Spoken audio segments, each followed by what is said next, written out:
ఉన్నటువంటి భక్తి యందు నిలకడగా లేకుండా తొలగిపోయే పరిస్థితులు లోకములో ఉన్నటువంటి వారికి అనుగ్రహించబడుతున్నాయి.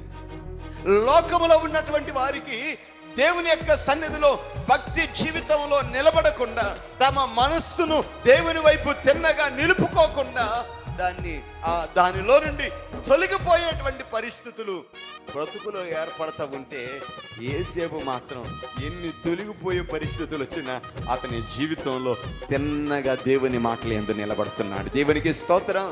అందుకని ఆయన అంటాడు, ఇదిగో నేను నీకు ఆజ్ఞాపిస్తున్నా, నా ఆజ్ఞలను నా కట్టడలను నీవు విని అనుసరించి నడిపించబడుతూ దానిలో నుండి కుడికి కానీ ఎడమకి కానీ తొలగకుండా ఉంటే ఈ దీవెనలన్నీ వచ్చి నీకు ప్రాప్తిస్తాయి. దేవునికి స్తోత్రం. నువ్వు పొలంలో దీవించబడతావు, నీవు పట్టణంలో దీవించబడతావు, నీవు ఇంట్లోనికి వెళ్ళేటప్పుడు దీవించబడతావు, ఇంట్లో నుండి బయటికి వచ్చేటప్పుడు దీవించబడతావు.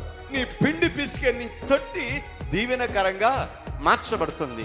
నీ లోగిట ఉన్నటువంటి నీ భార్య ఫలించే ద్రాక్షవల్లిగా ఉంటుంది. నువ్వు చేయనిదంతా నీ చేతిలో విఫలమయ్యే పరిస్థితి కాకుండా సఫలమయ్యేటువంటి పరిస్థితి నీకు కలుగుతుంది. ఎప్పుడయ్యానంటే నీ మనస్సును తిన్నగా ఆయన మీద నిలిపినప్పుడు. దేవునికి స్తోత్రం.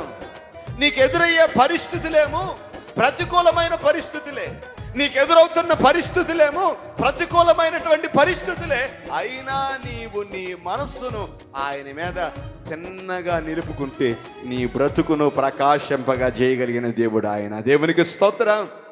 అందుకని యేసేపు జీవితంలో ఎన్నో